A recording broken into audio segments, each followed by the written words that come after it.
Medical experts are making progress on several different tests and treatments for COVID-19. And this morning we're joined by ABC News Chief Medical Correspondent Dr. Jennifer Ashton. Jen, so glad to have you with us and to get your perspective on all of this. I want to start by talking about the new drug remdesivir that could help patients recover faster. A lot more testing needs to be done. There are a couple Colorado hospitals that are in trials right now for it. What role do you see this playing in a possible treatment for COVID-19? Well, Brian, right now this drug remdesivir and the findings of the study that is still ongoing by the NIH, it's an international clinical trial that were discussed yesterday by Dr. Anthony Fauci, is generating some cautious optimism, it's being called, by the country's infectious disease specialists, in part because right now our primary goal is finding something that's not only safe for use in patients who are critically ill with COVID-19, but also effective. So as we go through these clinical trials against placebo, because again, they have to be organized in a way that medically and scientifically gives us as best information as we can get under these circumstances, the results appear encouraging. It shortened duration of symptoms in critically ill patients by 4 days.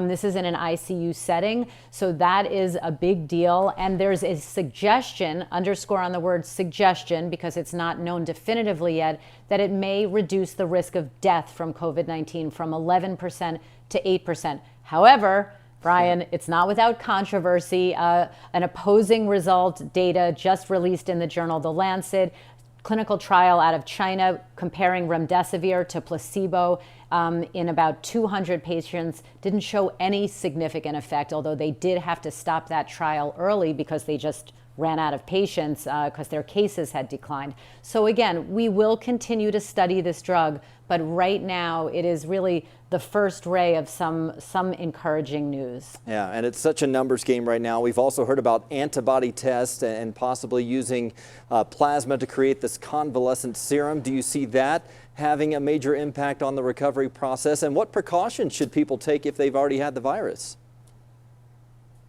Well, there's so much to unpack there. First of all, the use of convalescent plasma, those are also clinical trials that are ongoing. It has shown promise with other coronaviruses and some individual case reports here in the US of some promising results. But again, studies ongoing. We need more than one treatment, and ideally we need some treatments for patients who are not just critically ill, but have less serious or severe disease as well. And when you talk about antibody testing to see if someone has recovered, those tests right now, while again, they have some potential applications, some promise, they really aren't logistically not ready for prime time yet. There's questions about false positives and false negatives, whether the antibodies that are being picked up may be other coronaviruses. So right now, again, we're just not even 5 months into this virus, Brian. So a lot of innovation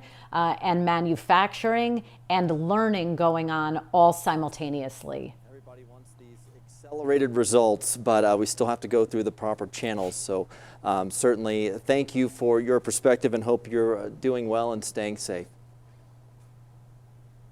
Thanks, Brian. All right.